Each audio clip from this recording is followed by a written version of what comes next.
Our star tonight is Julius Caesar, and we choose him because he is certainly, for the first part of the Roman story, the most important person, the most important part of that story, down to zero. So for the first 500 years, down to zero. Why is he so important? Well, because in his person and in his biography is contained all the great strains of Rome from 500 BC down to the first century, all the great heritage of the family, and the decay of the Republic. The story of the first century, he's born in 100 BC, so he lives right through the first century BC. Born in 100, lives right straight down, dies in 44. So in those 66 years, you have the history of the decline of the Republic. His story throws up to us what happened to Rome, what went wrong. What went wrong by the first century? If we started in 753 BC and in 500 we have a republic and in 450 we have a written constitution, what happened between 450 and 50? That's 400 years. That's a lot of time. That's us, our country, from 1600 to the present. So what went wrong? Well, that's what the story of Julius Caesar is all about. Now, I gave you his wonderful book, The Conquest of Gaul, because that's part of his story and it's part of the first century. And you want to go back sometime and read it if you haven't had time yet. Gallia est omnis divisa in partes tres, quorum unum incolent Belgae. One is called the Belgians. Alium Aquitanae, Aquitaine. The other was called the Aquitanae. And the third, tertium, qui ipsorum lingua Celtae, the Celts. Or, as we call them, the Gauls. Nostra Galli appellantur. Hae omnes lingua institutus legibus inter se different, Gallus ab Aquitanis, Garumnum flumen, that's the river, the Garonne. So the Aquitanis live at the Garonne river, and the Belgas live at the Matrona, that's the Meuse, and the Sequana is the Seine. So there you have it, the opening paragraph of Julius Caesar's book. His book, of course, is about the conquest of Gaul. And so it brings us to the first great achievement of his life, which is expanding Rome beyond Italy. Now, other conquests had been made already, but it's Caesar in the 50s who, by bringing Gaul, that is France, into the empire, changes everything. Everything changes by that conquest and by that addition. What did he look like? Well, a lot of people think he looked just like Marlon Brando. And if you've never seen Marlon Brando as Julius Caesar, go get it. It's spectacular. And so this is Julius Caesar. There's another picture of him. Very, very handsome man. Men fell in love with him. Women fell in love with him. He fell in love with both of them. So he had many, many boyfriends and girlfriends. What is so great about Julius Caesar? Well, this is the best quote that I could give you. It's from one of the greatest historians of the ancient world. He was a German, and he wrote a history of Rome, a 5-volume history of Rome published in 1901. And here's his quotation. It sums it all up. Mommsen says, that there is a bridge. Remember, that's where we started tonight. That there is a bridge connecting the past glory of Hellas, meaning Greece, and Rome with the prouder fabric of modern history, that Western Europe is romantic and Germanic Europe classic. All of this is the work of Caesar. And while the creation of his great predecessor in the East, meaning Alexander, has been almost wholly reduced to ruin by the tempests of the Middle Ages, the structure of Caesar has outlasted those thousands of years which have changed religions and states. What he means is that the act of bringing France into the empire means the beginning of Europe. And the beginning of Europe in France, thanks to this Roman, means the extension of Greece into Europe. So we take it one more step with Caesar, one more step beyond just bringing Greece to Rome. Now we take Greece from Rome to France, Britain, Spain, Belgium, Luxembourg, North Africa, Sicily, Sardinia, Corsica, and later Eastern Mediterranean locations too. So that we're creating a new reality, the Roman Empire.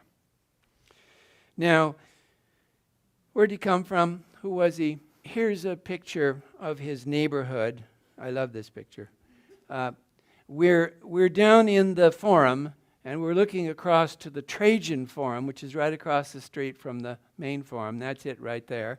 And up behind it, you see, are the higher hills of the Esquiline Hill. So one of the 7 hills of Rome. That's one of the 7. And there's a wonderful neighborhood in behind that tower. You can see the facade of a church.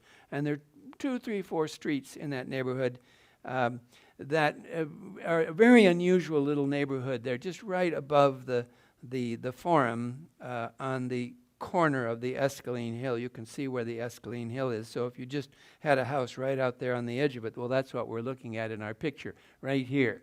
The Forum level is down here, but that high hill is there. And that's where he came from. That was the neighborhood where he was from. This little bit of street map would help you locate it. You can see where the Colosseum is down there in the lower corner. And if you just follow the street right in front of the Colosseum, the Fori Imperiali, if you just follow that, it's just to your right in that high area next to the green. Very old neighborhood of Rome where he came from. And here is his mother, Aurelia Cotta, C-O-T-T-A, 120 to 54 BC, from a grand old Roman family who could give him standing, give him lineage. Not rich. They weren't rich, not at all. But someone who could bring to him a great lineage. You can see where Julius Caesar is in the middle right there. And one of the key things is he had a sister, and it will be out of his sister's family, his sister's grandson, that the successor will come, Augustus. So you can see that here on the picture. Augustus is down 2 steps below Julia. So Julia is the other great woman in his life. His sister, Julia Caesaris Minore, 101 to 51 BC, his contemporary, and it's her grandson who becomes Augustus. Here's the neighborhood. In right next to some of his streets where he grew up is the Villa Aldobrandini. So if you go to Rome, you can visit the Villa Aldobrandini. Beautiful little villa with gardens. And this is just right next door to his neighborhood. And the other thing that's in his neighborhood is the presidential palace. There you have a pretty engraving of the presidential palace of Italy. It's on the Esquiline Hill. It's right next to his neighborhood. And of course, right looking out from it, it can see all over Rome. So here's the big piazza in front of it, and if you're standing there, you can look all over Rome. So that's right up there. So that's his neighborhood. That's where he comes from.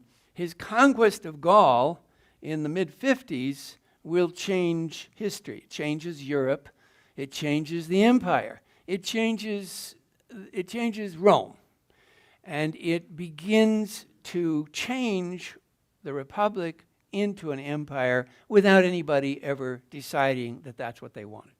So the life of Caesar is the most consequential life in the whole history of the Roman story from the beginning to the end. He's the single most important figure because it's during his lifetime, and not only because of him, but because of the forces that are functioning inside the Republic, that the Republic itself from 100 BC to 90 to 80 to 70, 60 is being slowly undermined, and why in the year 44 BC, 43, 42, the great generation of Julius Caesar and Cicero and Mark Antony and all of the other contemporaries will face the greatest crisis in the whole history of Rome, which is what is the future of Rome after Caesar. What will Rome be? Will it be a republic or will it be something else? And all of it, of course, is based on this extraordinary conquest of France, because, of course, it won't just be France. Finally, it will be France, Belgium, Holland, Britain, all the way up into Scotland, Spain, North Africa, all the way, including Egypt, including Israel, including Syria. So all the way around the Mediterranean will be created this extraordinary Roman lake that will become the Roman Empire. The change takes place during Julius Caesar's life. It's his life and the crisis of the conquest and what to do about it in 55 and 54 and 53 that throws to Rome, throws to the capital, the great choices that they will have to make. Nobody planned this. Nobody knew it was coming. Nobody knew what was implied even in the conquest itself. It took a while before people could figure out and understand, and then it was too quick. It was too fast. You know the story, of course. You know 44. You know the assassination. So you know that's coming. These are some of his contemporaries. Pompey, another general, another person who's his exact contemporary. The two of them will both be great generals. The two of them will both be leaders. And they will both, of course, be caught up in this story from 100 down to the 40s. And then here's Cicero. Here's the other figure, certainly the greatest of all the Romans, without any question, the greatest of all the Romans from 753 right to the end. Someone who gave his life for freedom, gave his life for truth, and struggled all during his 60-some years with both the state and with his friend Julius Caesar, and the crisis of the assassination and the post-assassination. And then this is the person, of course, who will matter most, who will come out of this crisis, the first century crisis, and this is Julius Caesar's successor. This is the young man, the grandson of his sister, so he's his great-nephew, Octavian. It is Octavian Augustus who becomes the successor to Julius Caesar and is another one of the greatest Romans, one of the most interesting, more interesting than his great-uncle, more complicated, longer life, and one that's filled with great achievement. I don't want to depress you, but as you know, it didn't turn out well for Julius Caesar. Ides of March 15th, 44 BC. Here's a wonderful 18th century painting by a French painter of the moment in the Senate meeting where all these friends of his are plunging knives into him as he recoils, pulls back, tries to defend himself with his cape, and falls victim to his very best friends, to all his best friends.